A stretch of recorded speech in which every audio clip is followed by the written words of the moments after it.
So guys, I'm back with 5 more vegetables as promised. Technically the first 2 are not vegetables, but they're savory, so we're going to count them as veggies. So let's get started. So guys, here I have 3 chopped tomatoes. I have some lime, some jalapeno, some cilantro, some garlic, and I have salt, of course. And one ingredient I forgot to mention here is sugar. Did add a little bit of sugar, and then chopped onion flakes. This is from Costco. I find it's better than just raw onions, and I have a lot of raw onions in my guacamole anyway. So that's my little secret trick here. And then just add them all and mix them together really well. You can mash the tomatoes a little bit, so it's nice and a little bit smooth, soupy as well. So that's that, and this is the part where I add the sugar, which I had forgotten, but that just kind of brings it together and sort of makes the flavor, it just balances out a little bit. So just a little pinch of sugar as well. Cling wrap it after that, and because I just find when you keep it nice and closed, I think the flavors just come together. So cling wrap it and keep it. You can keep it in the fridge, keep it outside if it's just going to be a couple of hours before you eat it, and that's it. There's your salsa / pico de gallo.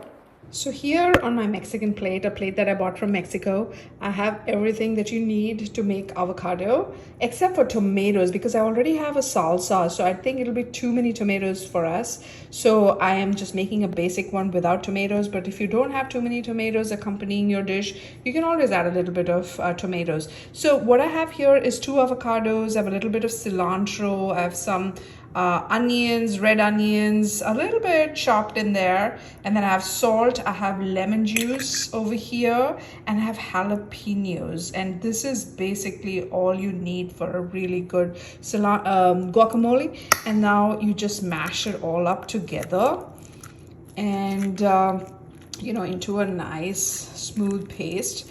So that's what you want to do, and this is all you need, just a basic guacamole. So I applied some Gourd elbow grease to this, and it's nicely mashed up, and you can always adjust the salt. I didn't need any more salt, so I'm good to go. And this is a nice, basic, delicious, not compromising on any of the taste, guacamole from some really yummy avocados, California avocados. And there you are, so delicious.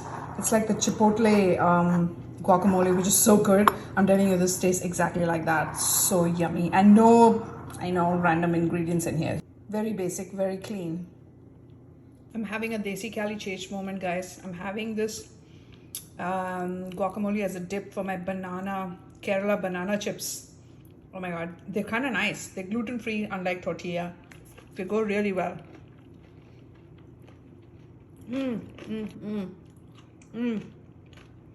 The inseparable pair. What a gorgeous couple they make. So if I have this, I'll make a full meal out of it. All you have to do is grill some shrimp. So the shrimp that I like to get is this one from Costco. I just think this is really easy, and it just works great, and quality is good. So if it's summer and you've got the grill going, then it's so easy. Just throw it on there. I think it's about 3 minutes on each side. Doesn't take a whole lot of time to cook. Then I would add the shrimp to this. So what I have here is a couple of spices from Trader Joe's. It's your choice what you want to add. Salt and pepper, garlic, and some cilantro and lime juice. Again, for the spices, anything with a Mexican flair would be nice. What's also good is some toasted cumin that you can powder with a mortar and pestle at home. So yeah, just something basic, and then just put these nicely grilled shrimp onto the mix and give it a good stir. Then just place all of these ingredients into your toasted tortilla, or even chapati works great. I've been personally having a gluten-free almond tortilla, which is fantastic. And there you have a fantastic meal.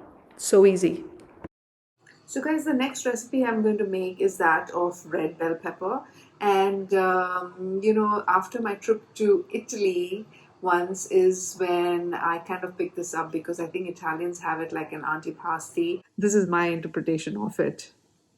So I have 2 beautiful bell peppers here, and it's summertime, so we're going to go back to using the grill. But you don't have to use the grill. You can always make this on the gas or on your stove, as long as there's a flame. So these bell peppers are getting nicely grilled on all sides. So you want them to become soft and charred properly. Then if you can, put them into a paper bag. So what's going to happen is that it's going to become even more soft and it'll be easy to peel off the outer charred skin. Leave it for a few minutes and let it sweat. But then you're going to peel it. So if you can peel it without using water, great, because that will, leave some of the smoky flavor. But for whatever reason, say health reasons, or I use it for ease, I use a little bit of water to kind of clean it out and to scrape off the charred bits. We discard this. And we open this up. You can take out these seeds. Then you want to dry it with a paper towel and then just pull it apart into thin slices.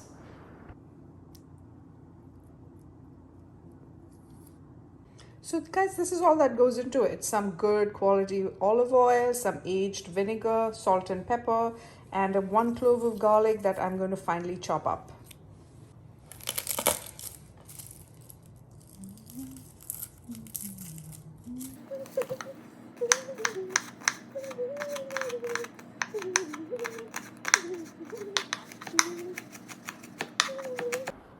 So guys, I forgot to mention sugar again. You do need sugar to balance it. What happens is that I taste it and then I realize, oh, something is missing, and it's the sugar. So anyhow, so we added all the ingredients I mentioned along with a little bit of brown sugar. So this is balsamic vinegar and then some olive oil. And then of course I added the garlic and the salt and pepper before this. So that's it. Mix it again really, really well. Now there are many ways to have this. You can always add it to salads, but here I have some bread and cheese, and this is also one of my favorite ways to have this. So here is a soft cream cheese I picked up from Trader Joe's. Whole Foods also carries it. It's a common one, is Fromage de Harfenois. So I bought this and then I just kind of sliced them into thin slices. And then just place it on the bread, and then guess what goes on top? It is our sliced red bell pepper. There you have it.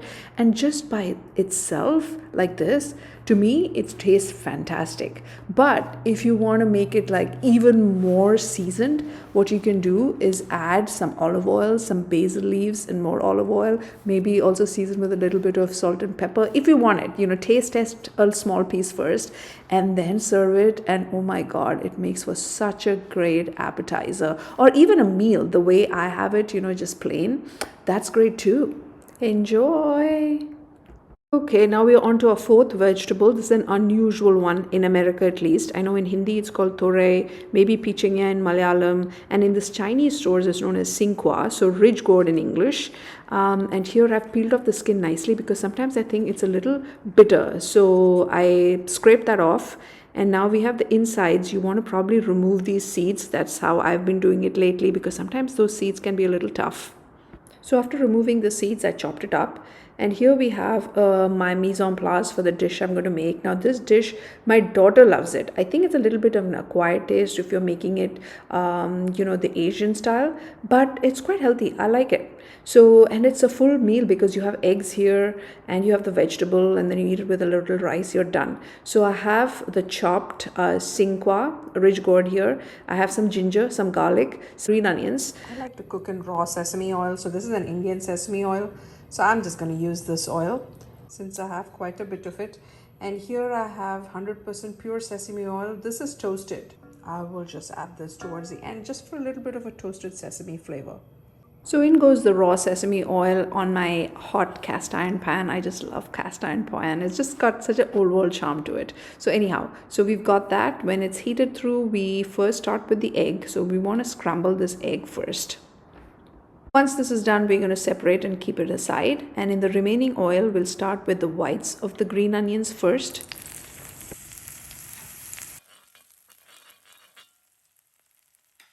Then goes in the ginger, give it another stir. Then comes the garlic, another stir. Then the chopped ridge gourd. And then you want to, again, on high heat, just give it a good stir and incorporate all of those ginger, garlic and whites of the green onions together beautifully. So guys, this is sugar. I didn't realize this, but a lot of the Asian cooking has a lot of sugar in it, which is very interesting. I know in some Indian cuisines also we add sugar, like cuisine from Bengal, Gujarat, Maharashtra, and then I also have some coarse sea salt, just a little salt basically, and some pepper to sort of season this, and then we again give it a really nice mix all over again. Sautéing is key. After that, we add a little bit of water because we want to make this ridge gourd a little soft. So mix it, and then I'm going to cover it and keep it and let all of that salt and sugar and the pepper and the vegetables all come and season together well. So that was about 3-4 minutes on medium flame because by now the water has dried up. You want to make sure it doesn't burn. So this is perfect. Now we bring in the egg that we have saved and kept aside. So just pour it in there, and then again what will we do? We mix and stir. So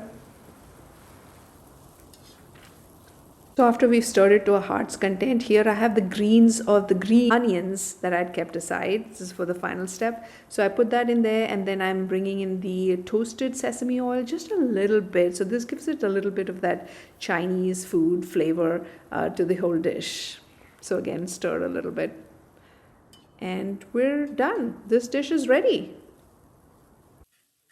Now, how do we eat this? I have an unusual accompaniment to this dish. So this is that mushroom dish, the pesto mushroom that I have in one of my earlier vegetable dishes order. So I pair it with that. And I think personally, my daughter thinks it doesn't really work. But I think it's great. It just comes together. It's like fusion food. It's fantastic. So I have that with rice and then 2 of these nice chili sauces. I think it gives it a good kick. So you combine all of this and it makes for a pretty satisfying meal. And here is our number one Sinqua fan. Apparently, Sinqua is really good for your hair and your skin. So I guess, she would be a good model for that. So here I'm ready to make my asparagus dish. That's my next dish. So here I have some asparagus. I've trimmed off the tips. You can see that in my part 1 video of vegetables, how to do that. It's fairly simple. I have about half an onion there sliced and 1 tomato sliced. And I have paneer here, which you can get from an Indian store. I've seen them at Whole Foods also. I've seen them at Costco. It's not my favorite paneer though. This is the one I like. I buy this from the Indian store, so it's Haldiram's brand. It comes in cubes, so it's good to make for a palak paneer. And in this case, you can easily just crumble the cubes into the asparagus. Chili, cayenne pepper, but this is not spicy. You could use paprika instead. This, my mom, she bought the red chilies and then had it ground in a local mill. So it's really good. So this is from Kerala, southern India. Then I have some salt. And then this is a new ingredient to some people, maybe if you're here, called chaat masala. This has got a nice tangy taste. A little bit of sulfur. It's called chaat masala, but if I may get a little colorful here, we used to call it fart masala because it smells a little bit of black salt, so it's got an interesting taste as flavor. Fragrance to it. I'm using a bit of olive oil. You can use any oil of your choice, except for maybe coconut oil or toasted sesame oil because that'll have a stronger smell. In goes the onion, and you have to saute it till they are soft, maybe slightly brown. So I got this recipe of all places from Jamie Oliver. There was a show where he had featured this Indian chef. So I'll put a link in the description. You can take a look. And I thought it was a really easy recipe and also quite nice and flavorful. So these onions are starting to soften definitely and also brown a little bit. So now I would add the tomatoes. In go the tomatoes. And now we'll saute it for about a minute. Again, just wait for the tomatoes to soften a little bit.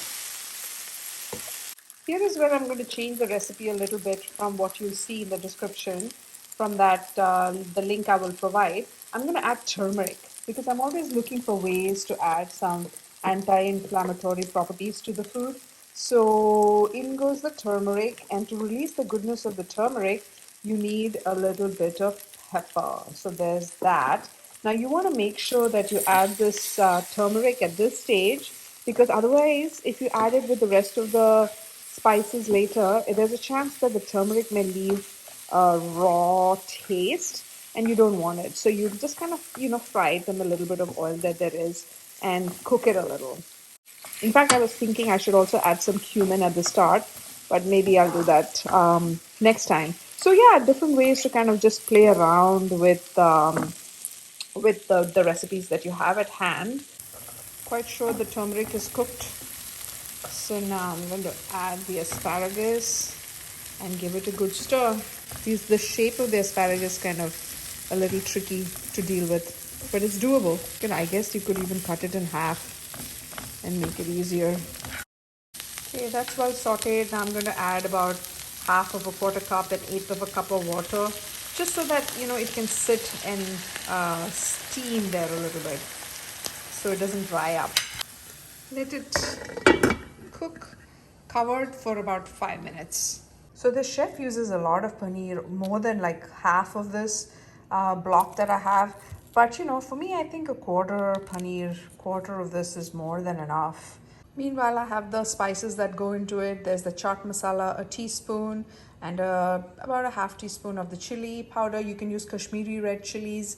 And then I have salt. So 5 minutes are up. This should be cooked. You can give it a little bit of stir. The water is dried up. So now is a good time to add the spices and the salt.